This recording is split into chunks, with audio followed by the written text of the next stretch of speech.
나는 젊을 때부터 사람들의 습관을 관찰하는 걸 좋아했다. 돈을 벌고 싶다면서도 그들은 늘 눈앞의 빚만 쫓았다.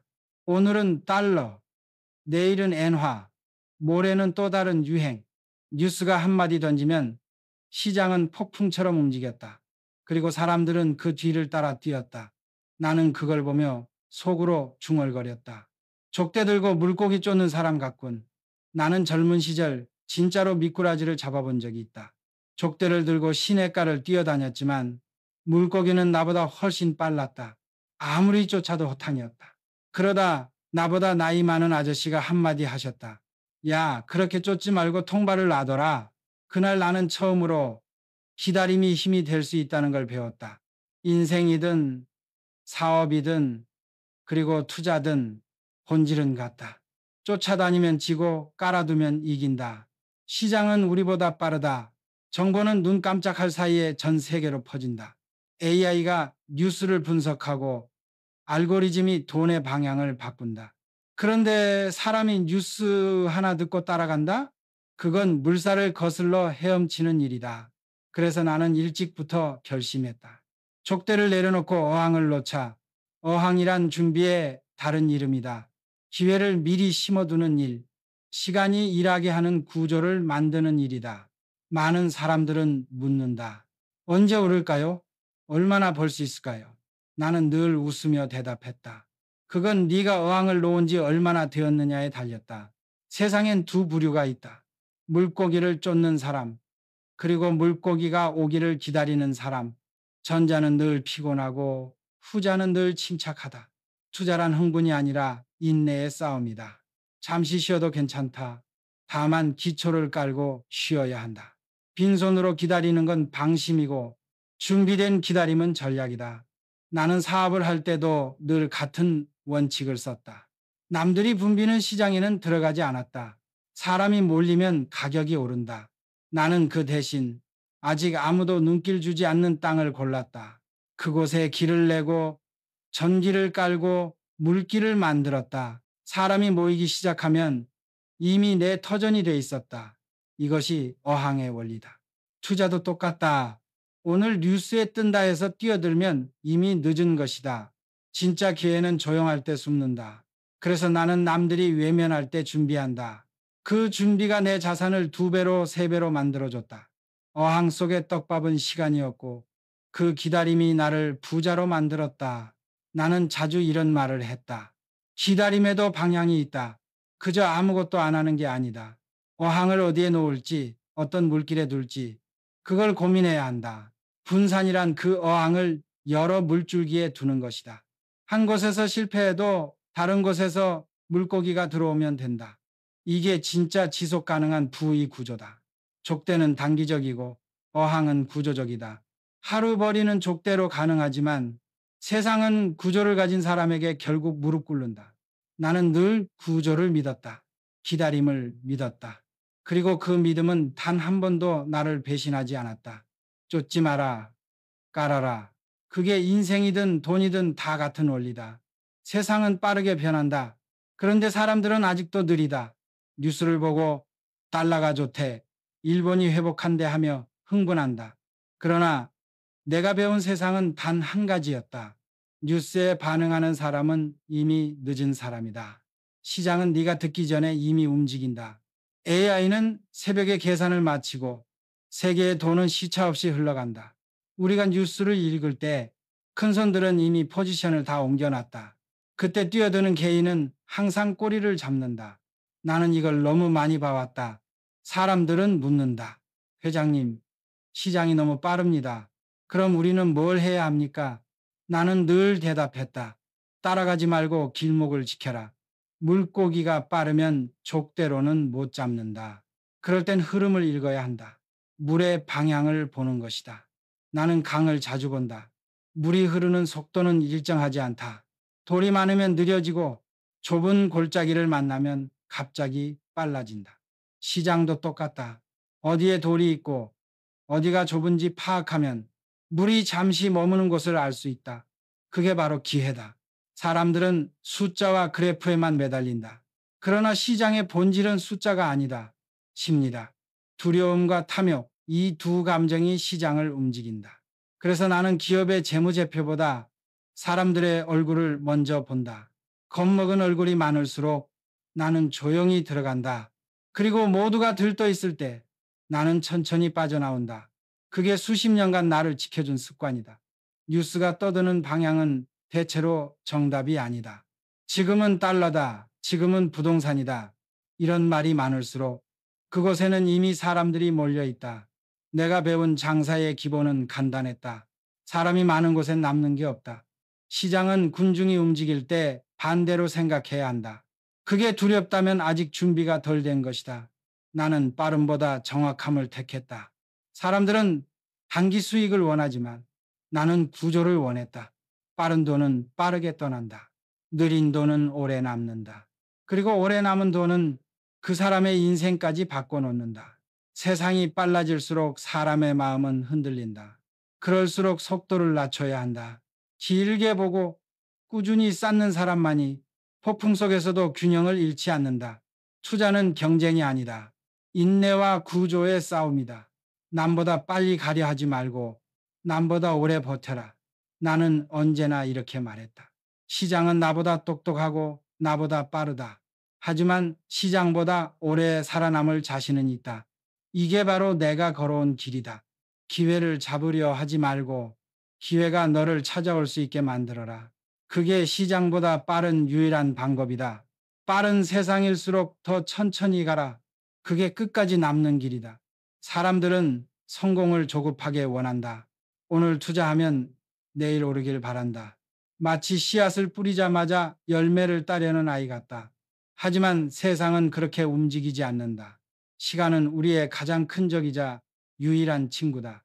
그걸 깨닫는데 나는 오래 걸렸다. 나는 평생을 건설로 살았다. 도로 하나, 다리 하나를 세우는 데에도 한 삽의 흙, 한 방울의 땀이 필요했다. 눈에 보이지 않는 땅 속의 기초가 위로 솟은 철근보다 더 중요했다. 그걸 모르고 서두르면 건물은 반드시 무너진다. 투자도 다르지 않다. 기다림은 손실이 아니라 구조를 세우는 시간이다. 기다림에는 두 종류가 있다. 하나는 아무것도 하지 않는 기다림, 다른 하나는 준비하면서 기다리는 기다림이다. 전자는 게으름이고 후자는 전략이다. 나는 늘 두 번째를 택했다. 아무 일도 없는 날에도 나는 시장의 흐름을 관찰하고 자료를 모으고 사람들을 만나서 듣고 기록했다. 그게 다 기다림의 기술이었다. 사람들은 내게 물었다. 회장님, 언제쯤 기회가 옵니까? 나는 늘 웃으며 말했다. 그건 올 준비가 된 사람에게만 온다. 기회는 바람과 같다. 손을 뻗는다고 잡히지 않는다. 오히려 멈춰 서 있을 때 조용히 내 어깨 위로 스친다. 나는 사업의 고비마다 기다려야 했다. 어떤 때는 정부의 허가를 기다렸고 어떤 때는 사람의 마음이 열리기를 기다렸다. 그때마다 나는 마음속으로 다짐했다. 지금은 움직일 때가 아니다. 기초를 다질 때다. 그 결정을 한번 잘못 내리면 수백억이 허공으로 사라지는 걸 나는 보았다. 그래서 나는 배웠다. 참을 수 없는 순간이 바로 인내를 배워야 할 시간이다. 기다림은 단순히 시간을 보내는 게 아니다. 그건 시간을 내 편으로 만드는 기술이다. 남들이 조급함에 팔고 있을 때 나는 조용히 더 쌓았다. 남들이 들떠서 달려갈 때 나는 차를 세우고 지도 위를 다시 폈다. 그 작은 차이가 몇 년 뒤에는 하늘과 땅의 차이를 만들었다. 나는 늘 농사에 비유한다. 겨울은 농부에게 쉼이 아니다. 그건 씨앗을 고르고 흙을 고치는 시기다. 기다림이 길수록 봄의 싹은 더 튼튼하다. 투자도 그렇다. 오늘의 인내가 내일의 복리를 키운다. 복리는 기다림 속에서만 자란다. 급한 사람은 복리의 힘을 모른다. 젊은 사람들은 말한다. 요즘 세상에 기다리다간 기회 다 놓칩니다. 나는 웃는다. 아니다. 기다림은 기회를 놓치는 게 아니라 기회를 잡을 준비를 하는 시간이다. 시장은 빠르다. 그러나 인생은 길다. 빠른 세상 속에서도 길게 보는 눈, 그게 결국 살아남는 힘이다. 기다림은 단순한 시간이 아니다. 그것은 불을 만드는 가장 조용한 노동이다. 사람들은 돈이 생기면 한 곳에 몰아넣는다. 이게 대박이래요. 지금이 기회랍니다. 그 말에 끌려 모든 걸 쏟아붓는다. 하지만 나는 평생을 걸어보니 알겠다. 한 곳에 의지한 삶은 한 번의 바람에도 흔들린다. 나는 어릴 때 소를 키웠다. 논 한 마지기, 밭 한 뼘이 귀하던 시절이었다. 그런데 소를 한 마리만 키우면 불안했다. 병이 나면 농사 전체가 망한다.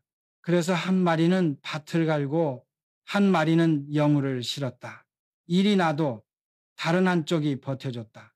그게 분산의 시작이었다. 투자도 마찬가지다. 돈은 일을 해야 한다.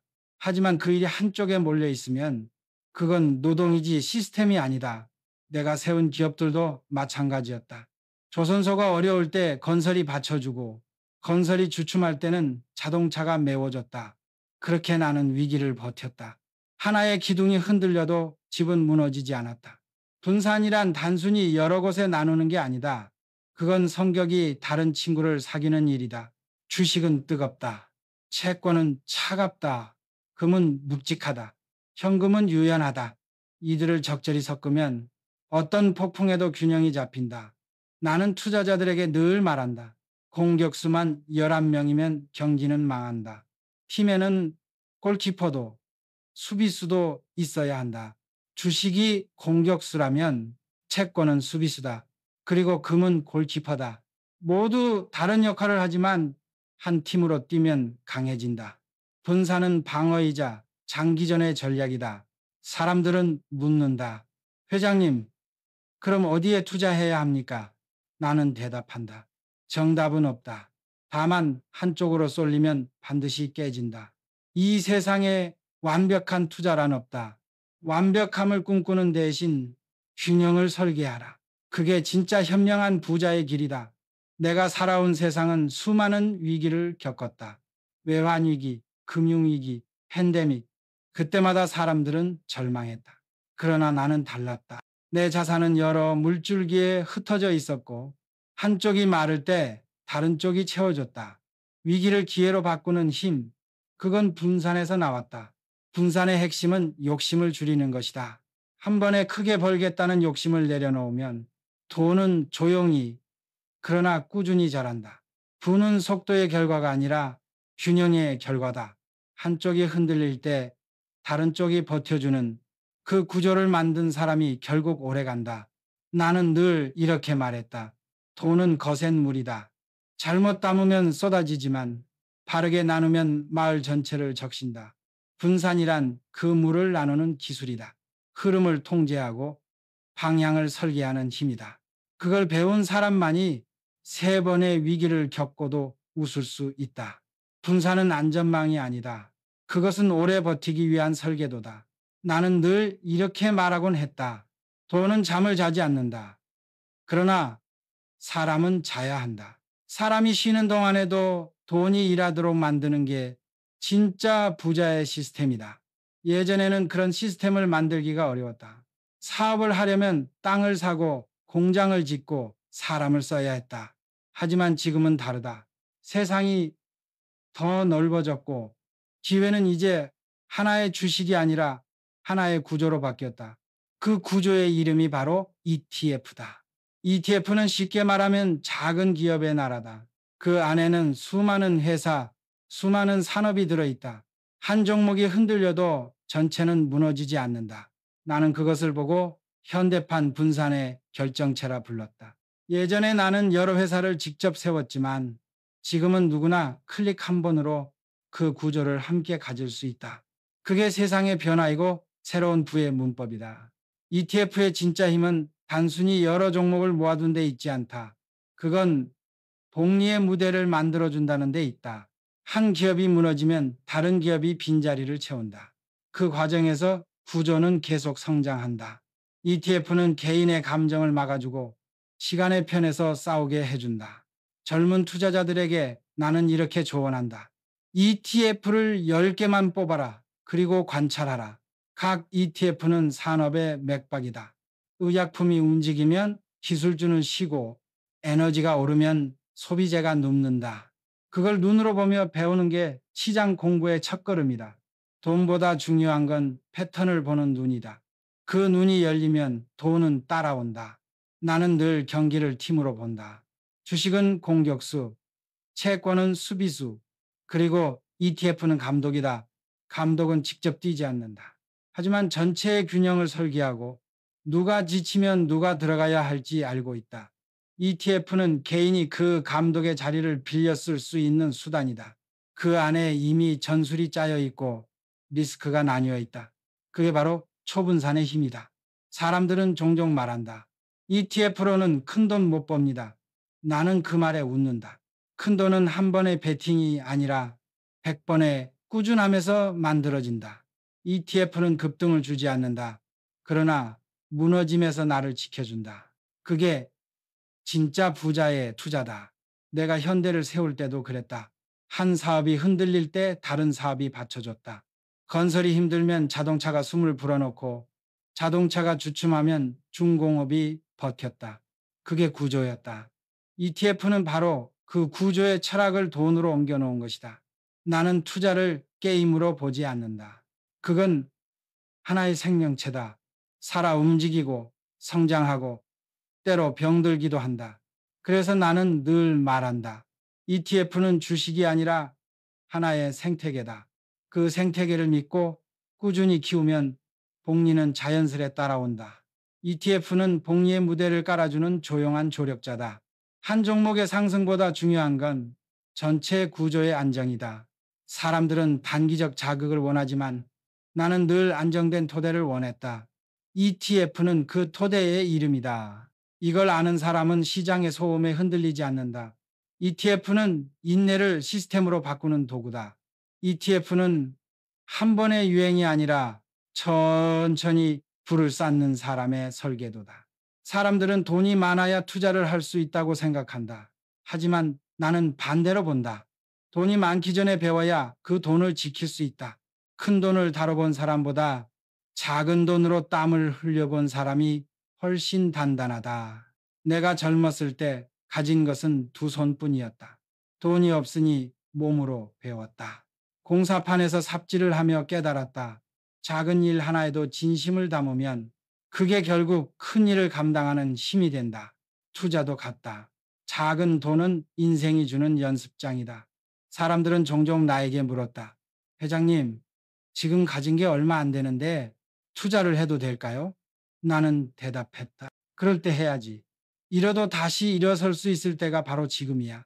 크게 잃어보지 않은 사람은 돈의 무게를 모른다. 작은 금액이라도 시장에 던져봐야 진짜 감정이 생긴다.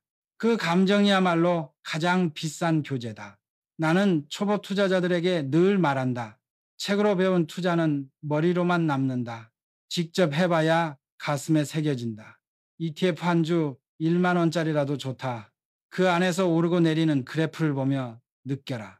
그게 네 감정의 온도를 알려준다. 돈은 숫자가 아니라 네 마음이 흔들리는 속도다. 작은 돈으로 연습할 때는 두려움도 작고 교훈은 크다. 30% 손실이 나도 잃은 건 3천 원이다. 그런데 배운 건 수천만 원의 가치다. 반대로 연습 없이 큰 돈을 걸면 실패의 값이 너무 크다. 나는 이걸 수없이 봤다.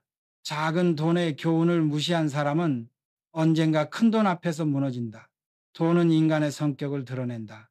조급한 사람은 언제나 먼저 잃는다. 냉정한 사람은 오래 남는다.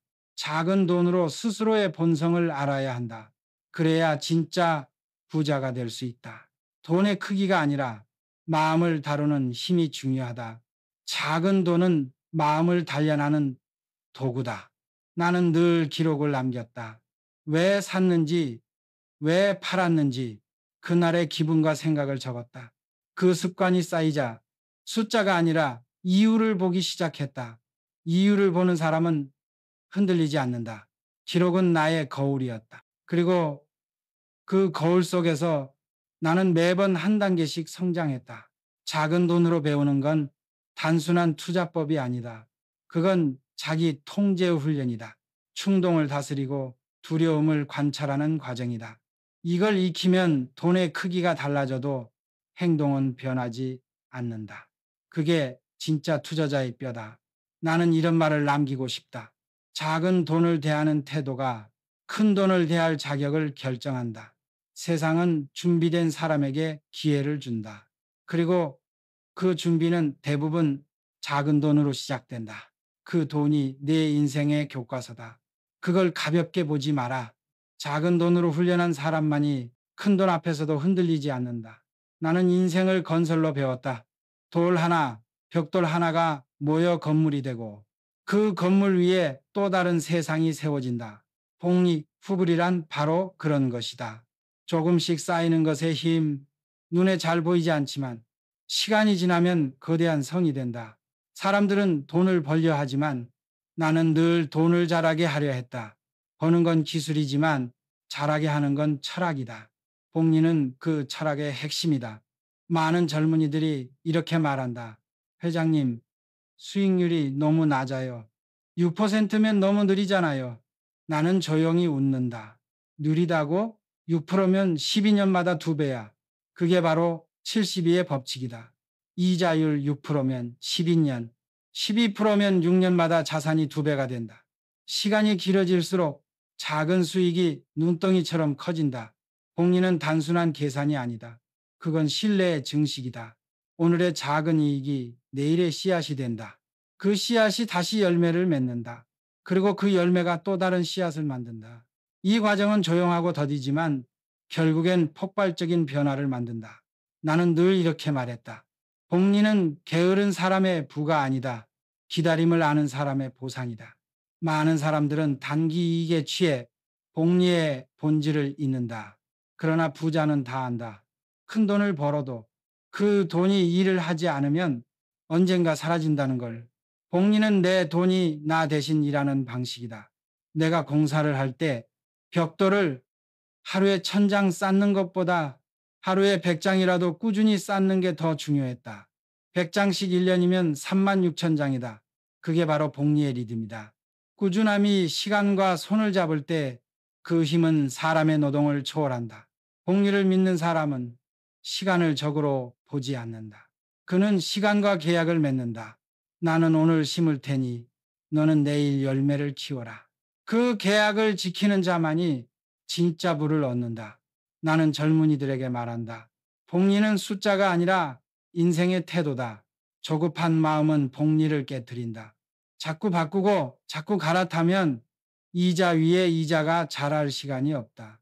씨앗을 옮겨 심으면 뿌리가 내릴 수 없듯이 투자도 자리를 잡아야 자란다. 복리의 힘은 시간의 길이와 규모의 합이다. 시간이 길수록 금액이 커질수록 그 곱은 기하급수적으로 늘어난다. 그래서 나는 언제나 말했다. 돈보다 먼저 시간을 투자하라. 젊을수록 그게 가장 큰 무기다. 시간이 내 편이 되면 세상 어떤 위기에도 다시 일어설 수 있다. 복리는 조용히 일한다. 당신이 잠을 자는 동안에도 당신의 돈은 쉬지 않는다. 그게 바로 Money Never Sleeps라는 말이다. 이 단순한 진리를 믿는 사람만이 인생의 긴 마라톤을 끝까지 완주한다. 복리는 속도가 아니라 방향이다. 오늘의 일이 내일의 1.1이 되고 그 다음엔 1.21이 된다. 세상은 결국 꾸준한 사람의 편이다. 나는 평생 전쟁을 치르듯 일했다. 세상은 늘 예측할 수 없었고 순식간에 뒤집혔다. 그때마다 나는 생각했다. 모든 전쟁에는 방패가 필요하다. 투자에서도 마찬가지다. 그 방패의 이름이 바로 금방이다. 많은 사람들이 금을 단순한 장식품으로 본다. 하지만 나는 금을 병사로 본다. 위기가 닥쳤을 때 앞으로 나가 총알을 막아주는 병사 말이다. 돈이 흔들리고 시장이 요동칠 때 금은 묵묵히 자리를 지킨다. 그 존재가 포트폴리오 전체를 지탱한다. 나는 여러 위기를 겪었다. 외환 위기, 금융 위기, 그리고 팬데믹. 그때마다 돈의 가치가 흔들렸다. 사람들은 달러를 찾고 국가들은 화폐를 마구 찍어냈다. 종이는 늘어났지만 진짜 가치는 줄어들었다. 그때 나는 다시 깨달았다. 금은 변하지 않는다. 세상이 흔들려도 그 무게는 그대로다. 20년 전 금 한 덩이와 지금의 금 한 덩이는 똑같다. 녹슬지도 부패하지도 않는다. 하지만 그 가치만은 10배, 12배로 뛰었다.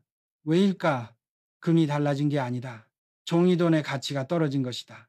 사람들이 인쇄기로 만든 화폐는 결국 신뢰라는 허공 위에 서 있다. 신뢰가 흔들리면 사람들은 다시 금으로 돌아간다. 나는 금을 이렇게 정의한다. 불확실성에 맞서는 마지막 병사. 주식이 무너지고 환율이 출렁일 때 그 병사는 뒤에서 방패를 든다.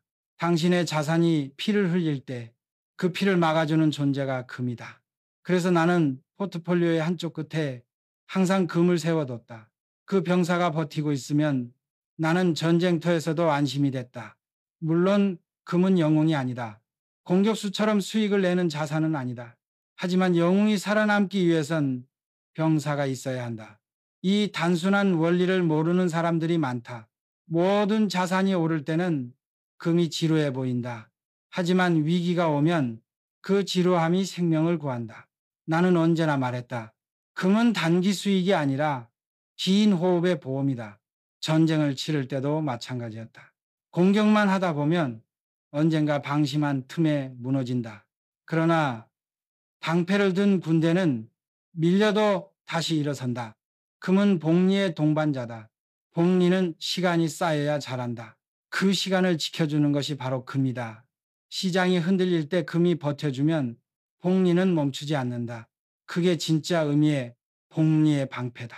나는 내 생애에서 수없이 많은 싸움을 했다. 어떤 전쟁은 이겼고 어떤 전쟁은 졌다.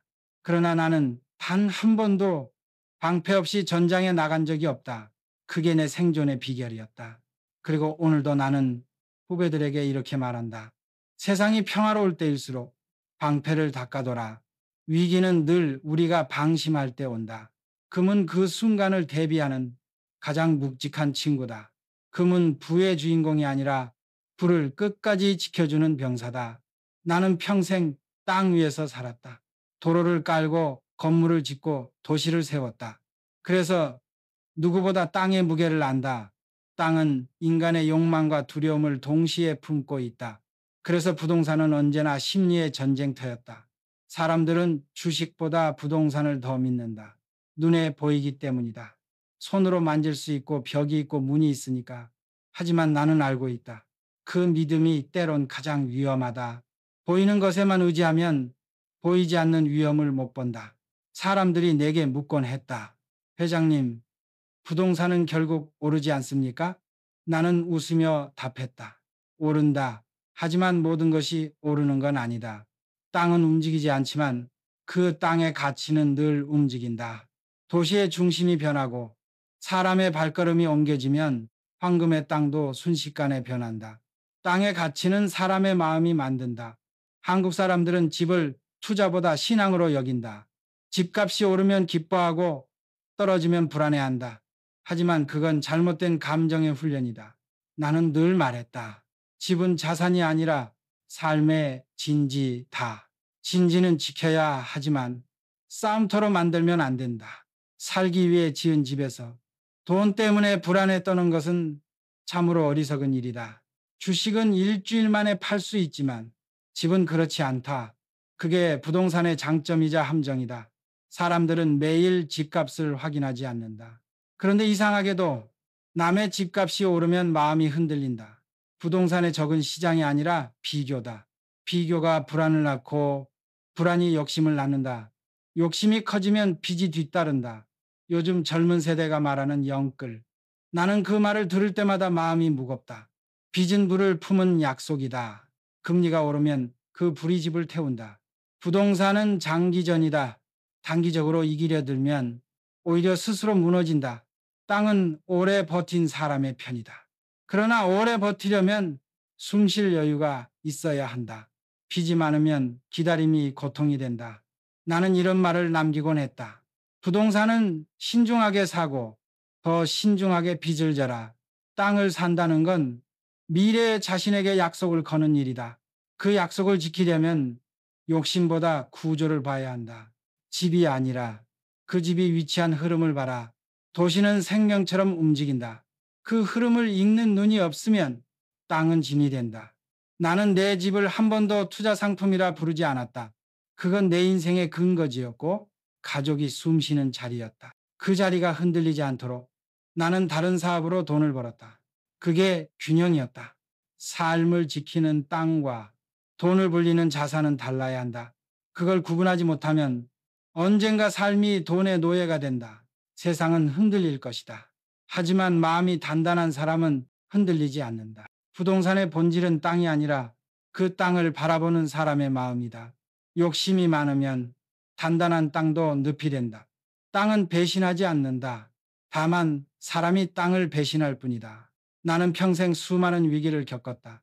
전쟁, 경제 붕괴, 환율 폭등, 그리고 기업의 부도. 하지만 이상한 건 그 어떤 위기도 예고장을 보내지 않았다는 것이다. 위기는 언제나 조용히 다가왔다. 모두가 안심할 때 그 틈을 비집고 들어왔다. 사람들은 항상 말한다. 이제 괜찮겠지. 그 말이 들릴 때마다 나는 불안했다. 안정 속에 위기가 숨어 있기 때문이다. 기업이 가장 위험할 때는 성공에 도취되어 있을 때다. 사람도 같다. 노력보다 결과를 믿기 시작하면 이미 첫 번째 균열이 생긴 것이다. 나는 외환 위기 때를 잊지 못한다. 모두가 잘 나가던 시절이었다.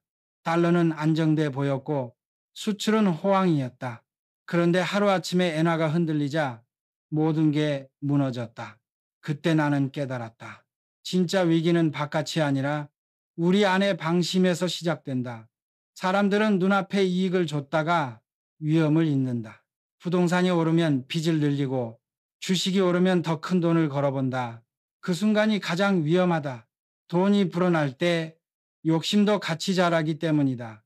나는 늘 내 사람들에게 말했다. 돈이 많아질수록 더 조심해야 한다. 큰 배는 작은 파도에도 기울 수 있다. 위기를 막는 힘은 두려움이 아니라 냉정함이다. 두려움은 도망치게 만들고 냉정함은 대비하게 만든다. 나는 늘 만약을 생각했다. 만약 시장이 반대로 간다면, 만약 금리가 오르면 이런 질문이 나를 지켜줬다. 준비된 사람만이 위기 속에서도 숨을 쉰다. 세상은 끊임없이 변한다. 변하지 않는 건 인간의 본성뿐이다. 탐욕과 공포. 이 두 가지 감정이 언제나 위기의 근원이었다. 사람들은 욕심이 커질 때 경계를 잃고 공포가 닥치면 이성을 잃는다. 결국 시장의 위기는 인간의 감정이 만든다. 나는 한 가지 원칙을 세웠다. 탐욕이 보이면 멈추고 공포가 오면 조금씩 들어가라. 이 단순한 원칙 하나로 나는 수십 번의 위기를 버텼다. 남들이 미친 듯이 달릴 때 나는 걸음을 늦췄고 모두가 포기할 때 나는 천천히 앞으로 나아갔다. 그게 내 인생의 리듬이었다. 위기는 피할 수 없다. 하지만 대비는 선택할 수 있다. 분산된 자산, 충분한 현금, 그리고 무엇보다 차분한 마음이 필요하다. 위기 때 흔들리는 건 자산이 아니라 그 자산을 쥔 사람의 마음이다. 마음이 무너지면 모든 방어선이 무너진다. 나는 오늘도 이렇게 말하고 싶다. 위기는 언젠가 반드시 온다. 그러나 준비된 사람에게 위기는 기회가 된다. 폭풍은 언젠가 지난다. 문제는 그 폭풍 속에서도 버틸 수 있는 뿌리가 있느냐는 것이다. 성공은 운으로 올 수도 있다. 하지만 생존은 준비한 자의 몫이다. 세상은 말이 많다. 누구는 이렇다 하고 또 누구는 저렇다 한다. 하지만 나는 평생을 살아보며 배웠다. 말이 세상을 바꾸는 게 아니라 행동이 바꾼다. 생각은 누구나 할 수 있다. 하지만 움직이는 사람은 드물다. 그래서 세상은 항상 소수의 손에 의해 움직인다. 나는 늘 내 직원들에게 이렇게 말했다. 1000번 생각해도 한 번의 행동만 못하다. 투자든 인생이든 마찬가지다. 생각만 하다 늙어가는 사람이 많다. 그러나 결단한 사람은 비록 넘어져도 앞을 본다.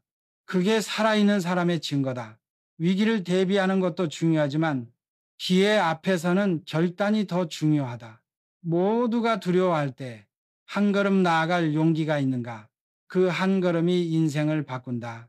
나는 늘 그 한 걸음을 믿었다. 현대그룹이 태어난 것도 그 한 걸음에서 시작됐다. 사람들은 묻는다. 회장님, 어떻게 그렇게 큰 결정을 내리셨습니까? 나는 대답한다. 큰 결정을 내린 게 아니라 작은 결정을 매일 내렸을 뿐이요. 결단은 거창한 게 아니다. 매일 아침 일어나 오늘 무엇을 할지 선택하는 것, 그게 결단이다. 작은 선택이 모여 인생을 만든다. 나는 행동을 두려워하지 않았다. 실패는 고통스럽지만 망설임은 더 큰 고통이었다.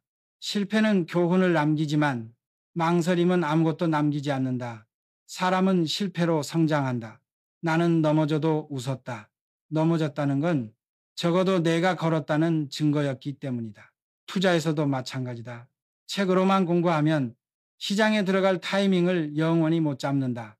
공포가 찾아올 때도 욕심이 생길 때도 결국 중요한 건 행동할 수 있는 거다. 그 작은 실천이 복리를 만들고 시간이 그 실천을 배신하지 않는다.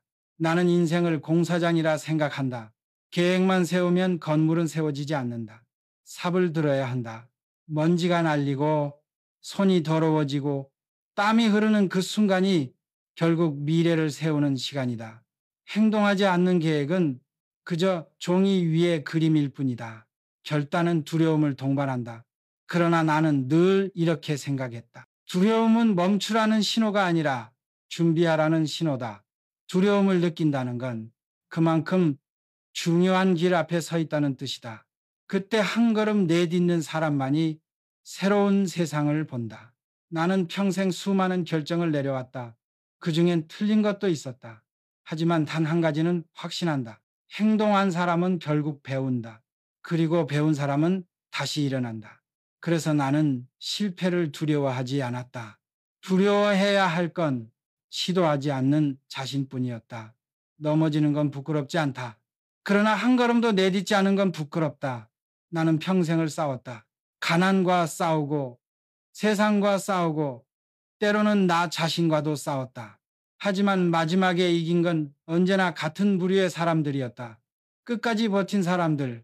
세상은 속도가 빠르다고 말한다. 그러나 나는 믿는다. 속도보다 중요한 건 지속이다.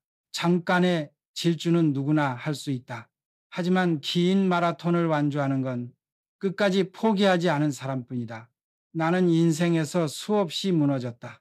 사업이 망하고 은행이 등을 돌리고 사람들이 떠난 날도 있었다. 하지만 나는 멈추지 않았다. 넘어져도 다시 일어섰다. 그 이유는 단순했다. 포기하지 않으면 실패가 아니다. 세상은 버티는 자에게 언젠가 기회를 준다. 어떤 사람은 나에게 물었다. 회장님, 어떻게 그렇게 오래 버티셨습니까? 나는 대답했다.